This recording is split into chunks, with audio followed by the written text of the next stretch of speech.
النار التي أعدت للكافرين۔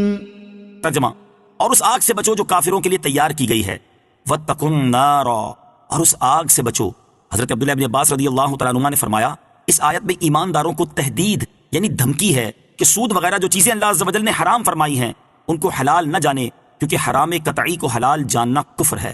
وَأَطِيعُوا اللَّهَ وَالرَّسُولَ لَعَلَّكُمْ تُرْحَمُونَ۔ ترجمہ، اور اللہ اور رسول کی فرما برداری کرتے رہو تاکہ تم پر رحم کیا جائے۔ وَأَطِيعُوا اللَّهَ وَالرَّسُولَ، اور اللہ اور رسول کی فرما برداری کرتے رہو۔ فرمایا گیا کہ اللہ عز و جل اور اس کے رسول صلی اللہ تعالی وسلم کی اطاعت کرو، اور یہ بات یقینی ہے کہ اللہ عز و جل کی اطاعت اس کے رسول علیہ الصلوۃ والسلام کی اطاعت کو کہتے ہیں۔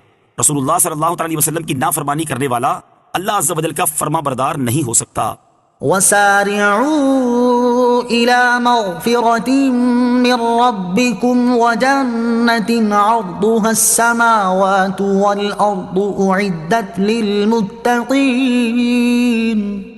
ترجمہ، اور اپنے رب کی بخشش اور اس جنت کی طرف دوڑو جس کی وسعت آسمانوں اور زمین کے برابر ہے، وہ پرہیزگاروں کے لیے تیار کی گئی ہے۔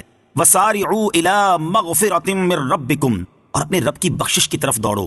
فرمایا گیا کہ گناہوں سے توبہ کر کے، اللہ عز و جل کے فرائض کو ادا کر کے، نیکیوں پر عمل پیرا ہو کر اور تمام اعمال میں اخلاص پیدا کر کے اپنے رب عز و جل کی بخشش اور جنت کی طرف جلدی کرو۔ پھر جنت کی وسعت اس طرح بیان فرمائی کہ لوگ سمجھ سکیں، کیونکہ لوگ جو سب سے وسیع چیز دیکھتے ہیں وہ آسمان و زمین ہی ہے۔ اس سے وہ اندازہ کر سکتے ہیں کہ اگر تمام آسمانوں اور زمینوں کو ترتیب سے ایک لائن میں رکھ کر جوڑ دیا جائے تو جو وسعت بنے گی اس سے جنت کی چوڑائی کا اندازہ کیا جا سکتا ہے کہ جنت کتنی وسیع ہے۔ حضرت انس بن مالک رضی اللہ تعالی عنہ سے دریافت کیا گیا کہ جنت آسمان میں ہے یا زمین میں؟ فرمایا، کون سی زمین اور کون سا آسمان ایسا ہے جس میں جنت سما سکے؟ عرض کیا گیا، پھر کہاں ہے؟ فرمایا، آسمانوں کے اوپر، عرش کے نیچے۔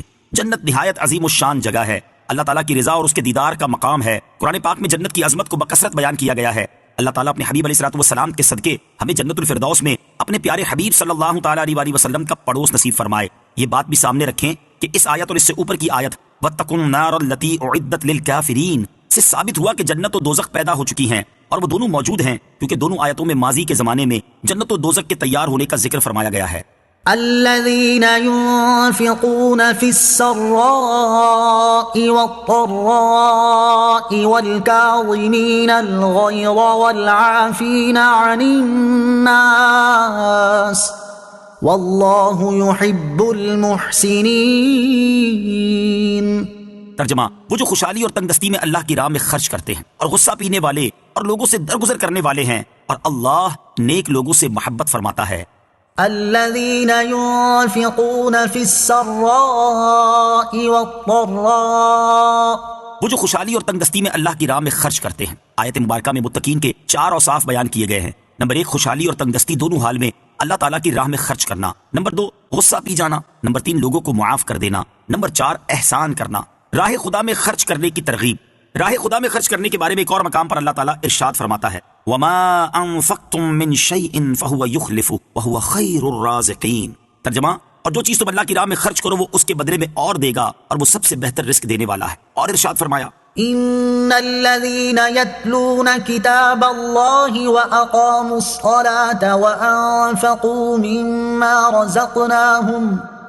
وأنفقوا مما رزقناهم سرا وعلانية يرجون تجارة لن تبور ليوفيهم أجورهم ويزيدهم من فضله إنه غفور شكور۔ ترجمہ، بے شک وہ لوگ جو اللہ کی کتاب کی تلاوت کرتے ہیں اور نماز قائم رکھتے ہیں اور ہمارے دیے ہوئے رزق میں سے پوشیدہ اور اعلانیہ کچھ ہماری راہ میں خرچ کرتے ہیں، وہ ایسی تجارت کے امیدوار ہیں جو ہرگز تباہ نہیں ہوگی، تاکہ اللہ انہیں ان کا ثواب بھرپور دے اور اپنے فضل سے اور زیادہ عطا کرے۔ بے شک وہ بخشنے والا، قدر فرمانے والا ہے۔ اور بخاری و مسلم میں حضرت ابو ہریرہ رضی اللہ تعالیٰ عنہ سے مروی ہے، سرکار دو عالم صلی اللہ تعالیٰ علیہ وسلم نے ارشاد فرمایا، اللہ تعالیٰ فرماتا ہے، خرچ کرو تم پر خرچ کیا جائے گا، یعنی تم خدا عز و جل کی راہ میں خرچ کرو تمہیں اللہ عز و جل کی رحمت سے ملے گا۔ غصے پر قابو پانے کے 4 فضائل۔ احادیث میں غصے پر قابو پانے کے کثیر فضائل مذکور ہیں۔ اللہ تعالیٰ سے روایت ہے، سرکار دو عالم صلی اللہ تعالیٰ علیہ وسلم نے ارشاد فرمایا، بہادر وہ نہیں جو پہلوان ہو اور دوسرے کو پچھاڑ دے، بلکہ بہادر وہ ہے جو غصے کے وقت خود کو قابو میں رکھے۔ نمبر 2، حضرت انس بن مالک رضی اللہ تعالیٰ عنہ سے روایت ہے، حضور اقدس صلی اللہ تعالیٰ علیہ وسلم نے ارشاد فرمایا، جو شخص اپنی زبان کو محفوظ رکھے گا اللہ عز و جل اس کی پردہ پوشی فرمائے گا، اور جو اپنے غصے کو روکے گا قیامت کے دن اللہ تعالیٰ اپنا عذاب اس سے روک دے گا، اور جو اللہ عز و جل سے عذر کرے گا اللہ عز و جل اس کے عذر کو قبول فرمائے گا۔ نمبر 3، حضرت انس رضی اللہ تعالیٰ عنہ سے روایت ہے، نبی کریم علیہ الصلوۃ والسلام نے ارشاد فرمایا، اللہ تعالیٰ فرماتا ہے جو اپنے غصے میں مجھے یاد رکھے گا میں اسے اپنے جلال کے وقت یاد کروں گا اور ہلاک ہونے والوں کے ساتھ اسے ہلاک نہ کروں گا۔ نمبر 4، حضرت عبداللہ ابن عمر رضی اللہ تعالیٰ عنہ سے روایت ہے، تاجدار مدینہ صلی اللہ تعالیٰ علیہ وسلم نے ارشاد فرمایا، اللہ تعالیٰ کی خوشنودی کے لیے بندے نے غصے کا گھونٹ پیا، اس سے بڑھ کر اللہ عز و جل کے نزدیک کوئی گھونٹ نہیں۔ عفو و درگزر کے فضائل، احادیث میں عفو و درگزر کے بھی کثیر فضائل بیان کیے گئے ہیں، ان میں سے 2 فضائل درج ذیل ہیں۔ نمبر 1، حضرت ابی بن کعب رضی اللہ تعالیٰ عنہ سے روایت ہے، نبی اکرم علیہ الصلوۃ والسلام نے ارشاد فرمایا، جسے یہ پسند ہو کہ اس کے لیے جنت میں محل بنایا جائے اور اس کے درجات بلند کیے جائیں، تو اسے چاہیے کہ جو اس پر ظلم کرے یہ اسے معاف کرے، اور جو اسے محروم کرے یہ اسے عطا کرے، اور جو اس سے قطع تعلق کرے یہ اس سے ناتا جوڑے۔ نمبر 2، حضرت انس رضی اللہ تعالیٰ عنہ سے روایت ہے، تاجدار رسالت صلی اللہ تعالیٰ علیہ وسلم نے ارشاد فرمایا، جب لوگ حساب کے لیے ٹھہرے ہوں گے تو اس وقت ایک منادی یہ اعلان کرے گا، جس کا اجر اللہ تعالیٰ کے ذمہ کرم پر ہے وہ اٹھے اور جنت میں داخل ہو جائے۔ پھر دوسری بار اعلان کرے گا کہ جس کا اجر اللہ تعالیٰ کے ذمہ کرم پر ہے وہ اٹھے اور جنت میں داخل ہو جائے۔ پوچھا جائے گا کہ وہ کون ہے جس کا اجر اللہ تعالیٰ کے ذمہ کرم پر ہے؟ منادی کہے گا ان کا جو لوگوں کی خطاؤں کو معاف کرنے والے ہیں۔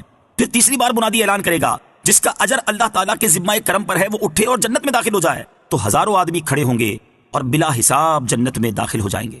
حضرت انس رضی اللہ تعالیٰ عنہ فرماتے ہیں کہ میں نبی کریم علیہ الصلوۃ والسلام کے ہمراہ چل رہا تھا اور آپ ایک نجرانی چادر اوڑے ہوئے تھے جس کے کنارے موٹے اور کھردرے تھے۔ اچانک ایک دیہاتی نے آپ کی چادر مبارک کو پکڑ کر اتنے زبردست جھٹکے سے کھینچا کہ آپ کی مبارک گردن پر خراش آ گئی۔ وہ کہنے لگا، اللہ کا جو مال آپ کے پاس ہے آپ حکم فرمائیے کہ اس میں سے کچھ مجھے مل جائے۔ حضور پر نور علیہ الصلوۃ والسلام اس کی طرف متوجہ ہوئے اور مسکرا دیے، پھر اسے کچھ مال عطا فرمانے کا حکم دیا۔ امام زین العابدین علی بن حسین رضی اللہ تعالیٰ عنہ کی لونڈی وضو کرواتے ہوئے ان پر پانی ڈال رہی تھی کہ اچانک اس کے ہاتھ سے برتن آپ کے چہرے پر گر گیا، جس سے چہرہ زخمی ہو گیا۔ آپ رضی اللہ تعالیٰ عنہ نے اس کی طرف سر اٹھا کر دیکھا تو اس نے عرض کی، اللہ تعالیٰ ارشاد فرماتا ہے والکاظمین الغیظ، اور غصہ پینے والے۔ امام زین العابدین نے فرمایا، میں نے اپنا غصہ پی لیا۔ اس نے پھر عرض کی، والعافین عن الناس، اور لوگوں سے درگزر کرنے والے۔ ارشاد فرمایا، اللہ تعالیٰ تجھے معاف کرے۔ پھر عرض گزار ہوئی، واللہ یحب المحسنین، اور اللہ احسان کرنے والوں کو پسند فرماتا ہے۔ آپ نے ارشاد فرمایا، جا تو اللہ تعالیٰ کی رضا کے لیے آزاد ہے۔ والذین اذا